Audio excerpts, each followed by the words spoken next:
Oklahoma's had a really interesting last 12 months. They went from beating Alabama to keep their bowl streak alive, losing to Navy, hiring Ben Arbuckle, who brings down his quarterback John Mateer. They're still not satisfied in the portal, so they go land Jaden Ott from Cal, and they go from being one of the more underappreciated teams to maybe slightly overrated entering week one, but all of that's in the past. We actually get college football on our screens, and we could see if Oklahoma lives up to expectations by putting pedal to the metal against Illinois State. So what are some things that we're looking for in this matchup? Who were some key players, and ultimately, what's going to be the final score? Let's break it all down. Welcome on into SEC Unfiltered. It's Cole Thompson here. Sooner Nation, like the video, hit the ring notification, and subscribe to the channel because we talk Oklahoma football and college football daily. Download the podcast version of the show. Make sure you're following us on the socials at SEC Unfiltered and check out all of our great work found at secunfiltered.com. And as always, we're proudly brought to you by our friends over at FanDuel. Go visit FanDuel.com/SECU. Get started with $300 in bonus bets when you win your first $5 bet. Lay down $5, win that bet. You're going to get $250 in bonus bets today. Sign it up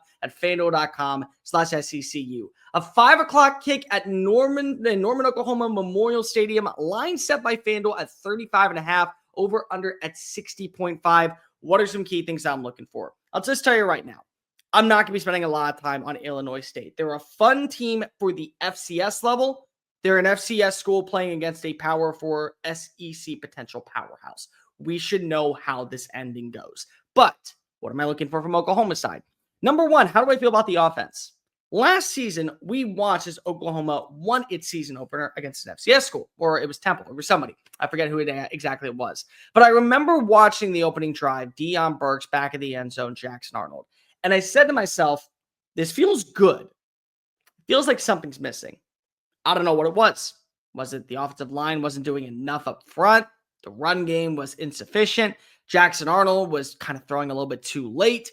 Regardless, they were going to win the football game. But I didn't feel like the offense was trending in a direction to where they could be a threat year one of the SEC.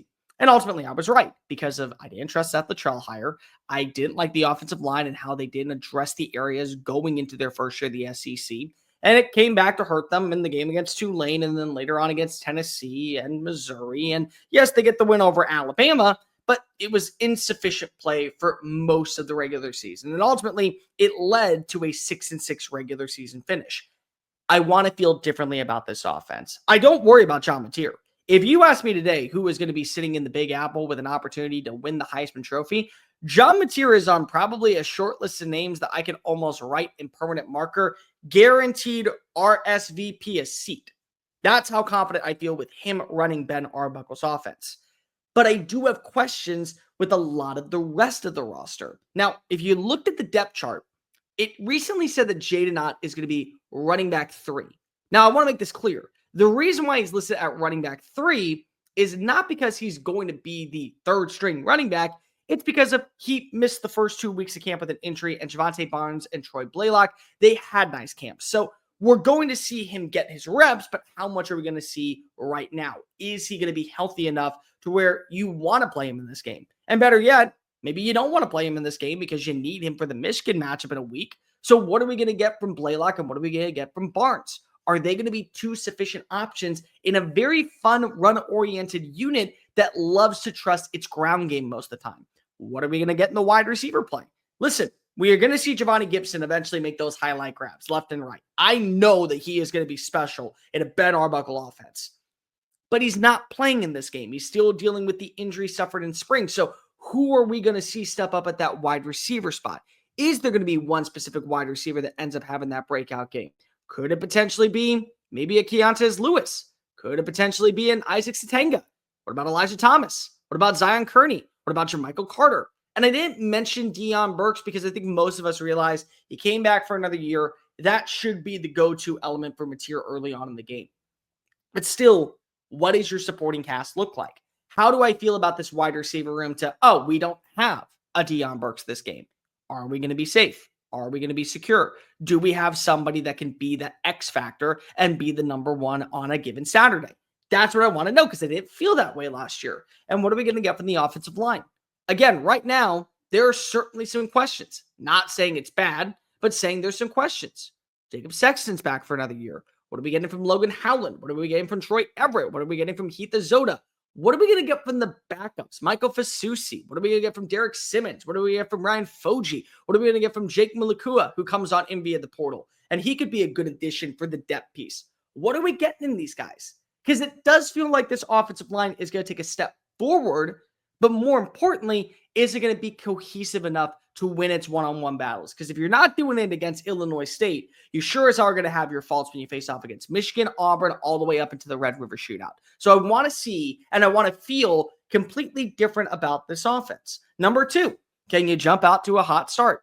John Mateer, I think, wants to set the tone. I have said this, multiple other people have said this throughout channels on the platform, that there is a certain identity you got to play with when you are the quarterback at a school like Oklahoma. And I think that Kyler Murray and I think that Baker Mayfield embodied it specifically. That is the type of quarterback that can lead you to a national title. And Jalen Hurts in his own right carried a quiet stick, but he delivered a big boom. I think that John Mateer is kind of in that middle ground. Not really flashy, but certainly confident enough to lead the charge. So he wants to come out and show Sooner Nation, I am an upgrade over what you had last season. I am a dude that you can believe will lead you far into the promised land and maybe a 10-win season. I am somebody who can easily rattle off another Heisman Trophy award. I want to show you that in game 1. So how quickly are we going to watch these plays? Are we going to see an RPO system where he decides to go ahead and tuck and run for 15 yards? He gets the box all corralled up, and lo and behold, there's Isaac Satenga flying down the football field for 60 yards and the easy 6. Could that be the case? And if so, is this going to be the new norm? Are we going to watch this up-tempo offense really take flight? It was one of the more dynamic units in all of college football last year. They were averaging, I think it was 55 plays in half. So it's fun, it's elusive, and there's a lot of positivity on John Mateer being in charge of the system because we've already seen him do it in the past. So how quickly is he going to strike? And more importantly, who are going to be those weapons that he builds that rapport with when we go into next week's matchup against Michigan? You feel pretty confident in. And then the third and probably the most important thing, we get Brent Venables calling defensive plays. Is there a switch up from what we saw with Zach Alley? Because Alley last season was the defensive coordinator, and at times that defense was very promising. At times, that defense allowed far too many explosive plays. I trust Brent Venables the way that I would trust Kirby Smart to call defensive plays. I trust Brent Venables the way that I trust Lane Kiffin to call offensive plays. There's certain things and there's certain coaches that have earned my respect based off of their previous history that allows them to feel confident and poised that they are going to be the best person for the job. They almost went after Jim Knowles, couldn't land him. So instead, the head coach in a year where he could go down with the ship is running the show, his offense, and his defense, my apologies. There's a lot to like about that side of the ball. Who are going to be the stars? Who are going to be the guys that we see as foundational pieces long-term? I think that Marcus Strong and Trent Wilson are going to have spots in the defensive line. I think Marvin Jones coming on in from Florida State probably is going to get the first crack at playing opposite of R. Mason Thomas. Kip Lewis is back. You got Kobe McKenzie. Kendall Daniels, again, he reminds me so much of Isaiah Simmons, who was a patented player underneath BB at Clemson. Do we get Kmart brand Isaiah Simmons, who can literally do anything? Line up as a linebacker, line up as a defensive end, play at the middle position, maybe even go out into coverage, get an interception or two. What are we going to get from the secondary? Remember, no more Billy Bowman, but you still have Peyton Bowen and you still have Robert Spears-Jennings on the back end. Those are two guys that are vocal leaders in the clubhouse. And more importantly, those are two guys that eventually are going to make it to the Sunday game. How quickly can they all gel together? And most importantly, how quickly are we going to see a transition from what Zach Alley was running to where maybe we pinpoint and say that was an Alley issue to a Venable solution? But enough about me rambling on about what I think is actually going to happen. Let's just go ahead and make a prediction. FanDuel has the line set at 35.5, and I'm going to be real. I think that it will be at least a 35-point swing in favor of the Sooners. You want to watch this team set the tone early on in 2025. You want to feel like that this offense is going to be trending in the right direction. You want to feel that John Mateer is an upgrade over Jackson Arnold, and I think he is. But I can say all this, and it means nothing. He can show all this, and it means something. I think he will. I think that you will not see him play in the fourth quarter. I think that you will see a slew of up-tempo, positive highlight plays. I think you will see a lot of explosivity on the ground. I think you'll see a lot of positivity through the air. And you will find a wide receiver not named Deion Burks or Giovanni Gibson, that has Norman talking on Sunday morning. Who is that? My bet right now, I'm going to go with Isaiah Satenga. Already played in the SEC, got a good vertical presence, known for his special team skills, was a track runner. I think that he is going to run rampant in Memorial Stadium. Final score for me, I got 63-10.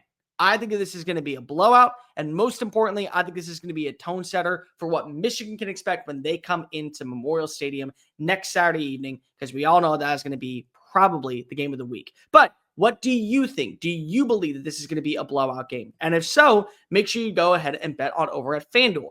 FanDuel right now is getting you prepared for the NFL season, and there's no better time to join as a new customer, because when you place down $5, you get $300 in bonus bets when you win. Just pick a bet, any bet, $5, lay it down, unlock $300 in bonus bets. If you win, you can use it across the app. You can build parlays, player props, ride the live rounds, whatever you want. FanDuel has you covered. The NFL season is almost here. The college football season has already arrived. The only question left is, are you ready to play? Visit FanDuel.com/SECU, download the FanDuel app and get started today. FanDuel, play your game. All right, let me know in the comment section down below. Oklahoma fans, do you think that I'm fair with nearly a 50-point victory? Do you think that I'm right on the money, that John Mateer is going to be a Heisman Trophy favorite by the time that we get to the third quarter? Do you think I'm fair for saying that there's going to be some expectations for the other running backs, the other wide receivers, the other dudes on the offensive line? Like, review, hit subscribe. Make sure you're following us on social media at Mr. Cole Thompson, at SEC Unfiltered, and check out all of our great work found at secunfiltered.com. Until next time, folks, I am Cole Thompson. Boomer Sooner Nation. It's going to be a bloodbath. Peace.